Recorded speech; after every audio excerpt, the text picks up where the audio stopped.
I talked to some chick on tag. Guess what she said?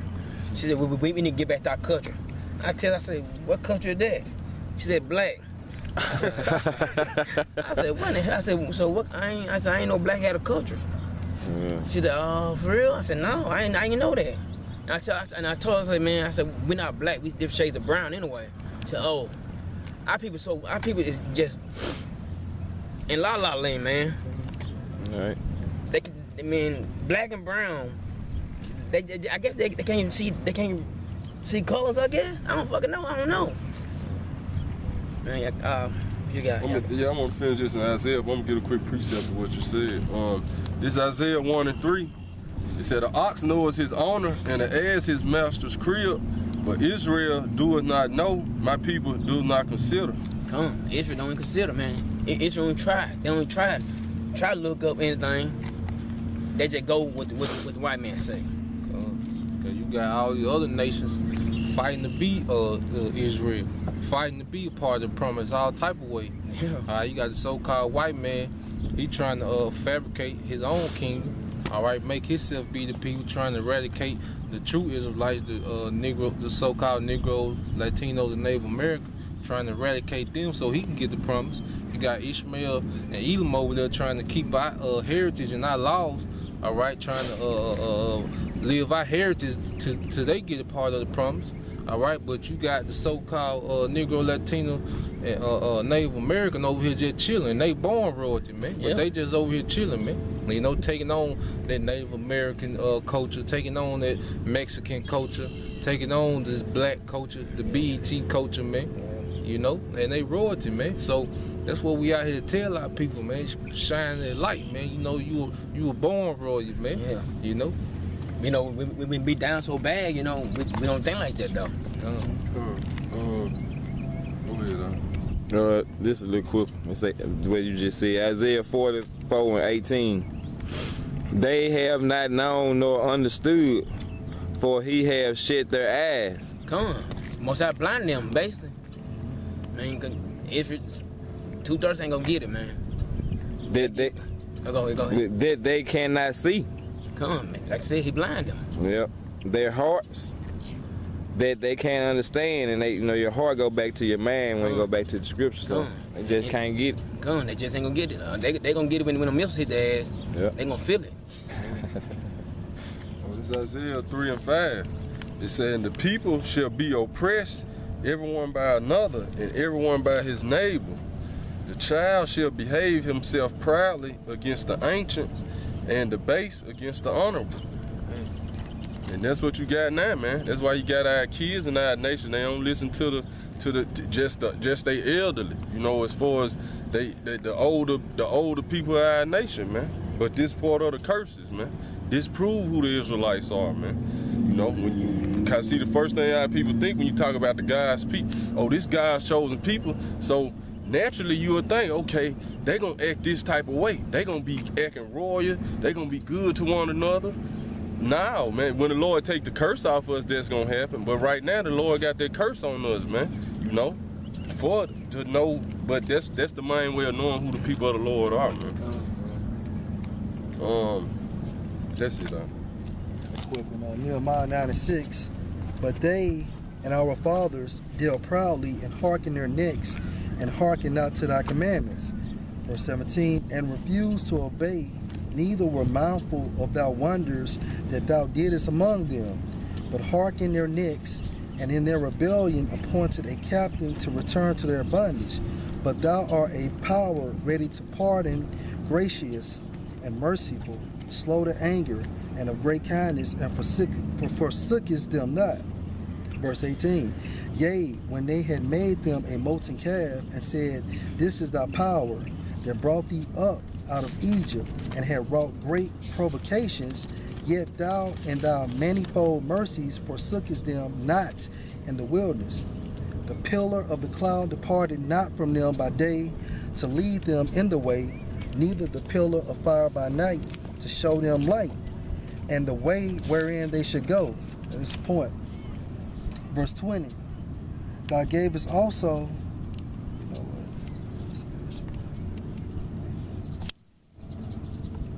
20. Oh, go ahead. I just saying that's a cut. You know, you Edomites who like to say, you know, it wasn't me, it was my father, man. All right, but they go into how our fathers went off, man. All right, we got to bear that, man. You know, so y'all gonna have to bear their wrath for you. How about Shemal shot, man? And he dealing with whole nations, man, as you can see. All right, because all these prophecies go into how he dealt with Israel as a nation, man. You know, so the prophecies about Edom going to Esau, you so-called white people, their wrath and their destruction coming to you as a nation, man. Like I said here, like they made a calf. It's a calf, no? Yeah, a calf, a golden calf.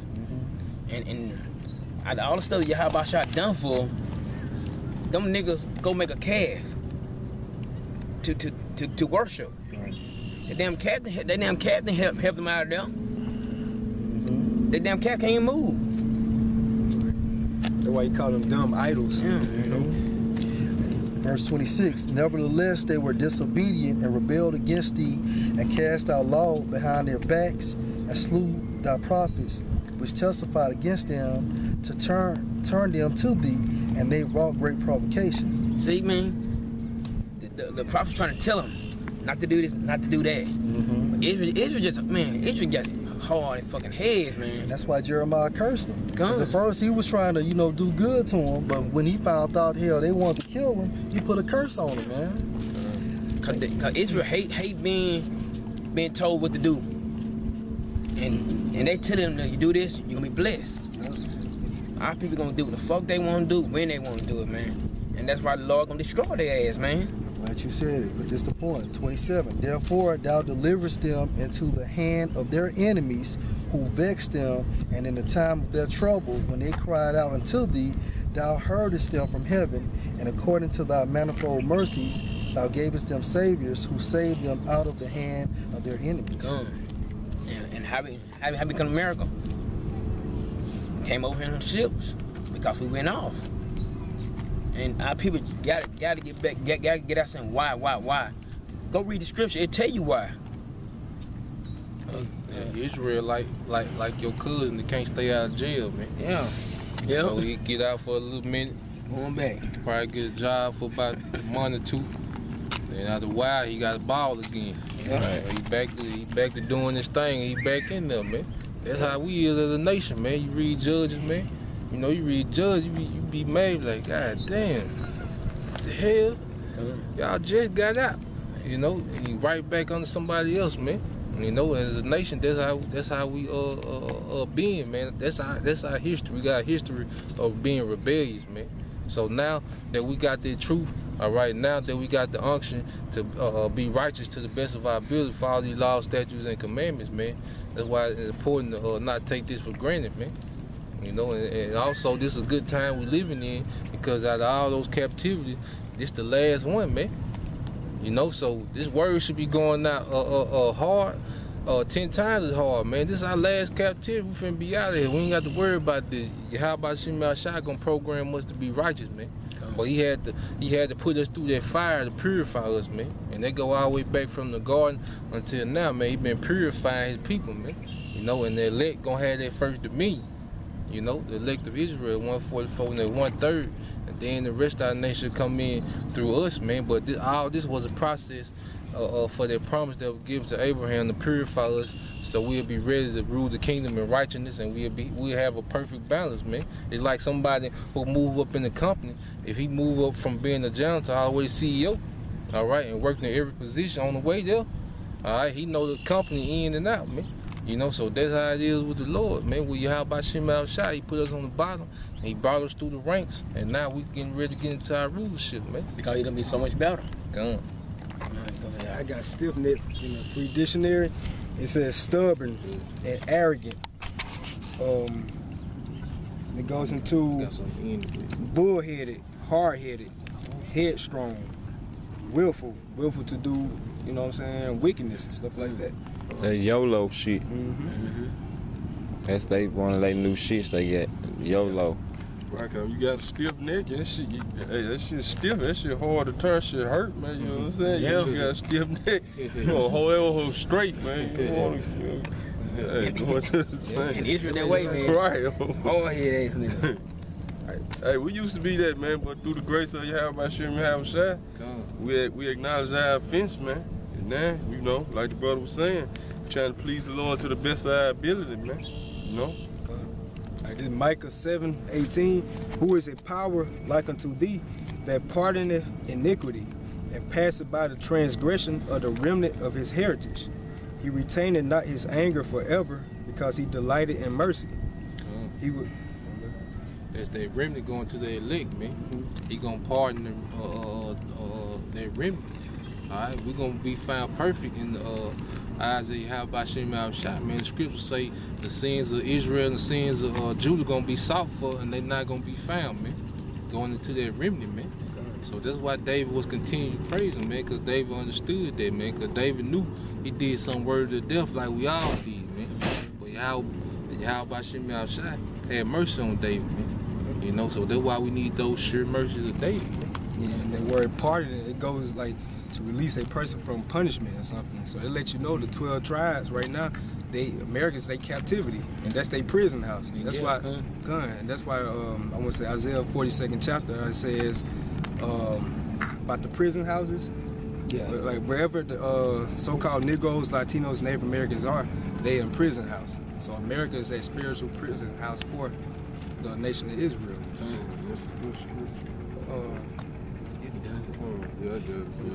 That's 42 prison houses. Isaiah chapter 42, verse. I started verse 19. It said, "Who is blind but my servant, or deaf as my messenger that I sent? Who is blind as he that is perfect, and blind as the Lord's servant?" And you know the Lord's people, that's how you know who they are, man. They don't understand, man. You know? Verse 20, "Seeing many things, but thou observest not, opening the ears, but he heareth not." Verse 21, "The Lord is well pleased for his righteous sake. He will magnify the law and make it honorable.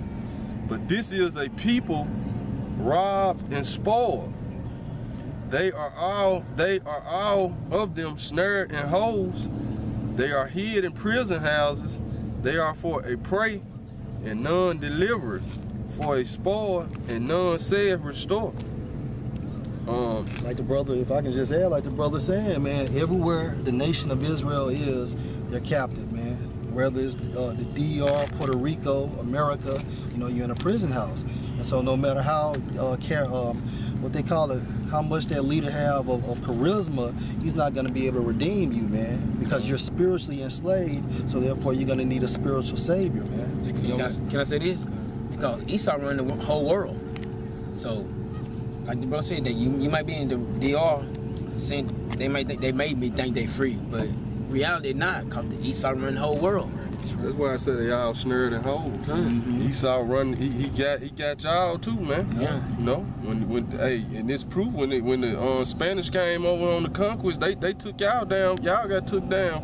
You know what I'm saying? Right. Took y'all down first. Then they came and got the so-called Negroes, so-called Haitians and so-called Jamaicans, man, from the west coast of Africa and from like Spain and Portugal, man. Right. But they took the northern kingdom got took down first, man. Yeah, your prison house is just decorated a little more, man. If you in these exotic islands, but let's just be real, have you cast over there, y'all can't even afford it, man. Y'all can't have a great time of your life like that, bro.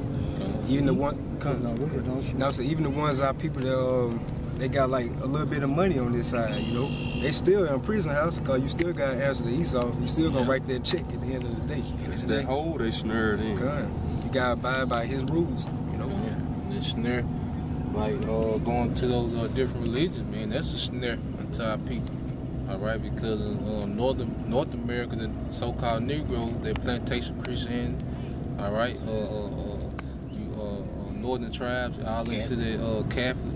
All right, Jesus. All right, you Haitians into that witchcraft. All right, you Benjamites into that Rastafarians. All right, so that's part of those snares that our people in, man. It's a couple more verses. "Who among you will give ear to this? Who will hearken and hear for the time to come? Who gave Jacob for a spoil, and Israel to the robbers. Did not the Lord, he against whom we have sinned, for they would not walk in his ways, neither were they obedient to his law. Therefore hath he poured upon him the fury of his anger and the strength of battle, and it has set him on fire round about him. Yet he knew not, and it burned him, yet he laid it not to heart. Come, man, and like the scripture saying, who done it? Yahweh Shah done it. Yahweh Shema Shah done it. He put us in this situation because we went off. So Jake, just, if you really want to think about it, read the scripture. It tell you why we in the predicament that we in, man. Cause to me, I think, man, I'm ready to get behind this motherfucker. I'm tired of this shit. Every day. Every day, I'm sick of this shit. Sweat, water don't work. Yeah, drinks. Yeah. You still finished, right? Right. But I got a quick one for you, y'all. Link up what you said. Who gave Jacob for a spoil? And I said this as Jeremiah 31:10. Hear the word of Yahweh, O ye nation, declare in the isles afar off, and say, he that scattered Israel will gather him and keep him as a shepherd doeth his flock. Read that again.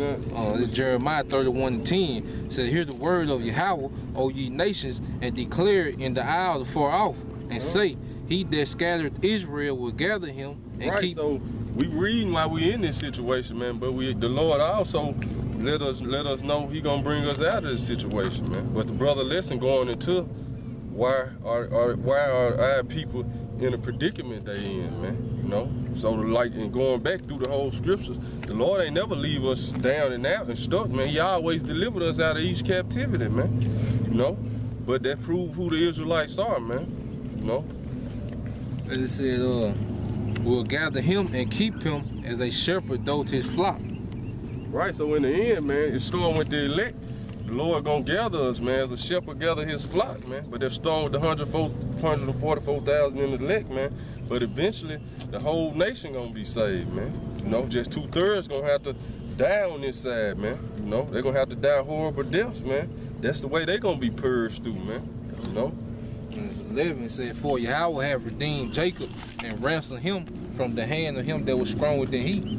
Right, so there you go. The Lord gonna redeem us, man, from the so-called white man hand, man, because through his technology, he's stronger than us, man. You know, we can't beat him through the technology he got. It ain't that he physically stronger than us, man. It's just through the technology that he got. We're doing his witchcraft, man. We gonna need the Lord to intervene, man. You know. That's another thing, you know, like what the shit like say that sold because our Ross sold us. Oh, yeah, that's You want that one? Deuteronomy 32. Okay. 32:30. How should one chase 1,000 and two put 10,000 in flight, except that rock has sold them, and Yahweh Shah has shut them up? Nigga, ain't no way. You think about it. Edom ain't near stronger than us at all. So the most I just hit me like basically I think he turned our spirit down. Yeah. Because ain't no way a crack gonna put me in slavery. You know what I'm saying? If it went without the Lord though. Right. And we like you said, man, we was a nation of warriors, man. Yeah. All right, you gotta think, like the brother said, Yahweh Shema Shah had to turn that switch off, man. All right, cause we was we was a nation of Spartans, man. Yeah. All right, imagine 50,000 LeBrons, all right, 50,000 Usain Bolts, 50,000 Ray Lewises, all right, 50,000 of those Gadites at they prime, man. All right, all the way up to the millions, man. Imagine all those men. And then a bunch of puny crackers come take them down, man. You know, like the brother said, Yahweh turned that switch off, man. Because that's what happened to the Inca Empire, man. With what's the Spanish name? Came Cortez. Not Cortez. Pizarro. When Pizarro came, man, landed like on the island before Peru. He ain't had number like 130 soldiers, man. The Incas had an army of like 50,000. I'm talking about soldiers, man. But we're proving that you have a shot. Like I said, if they rock gave them up, man.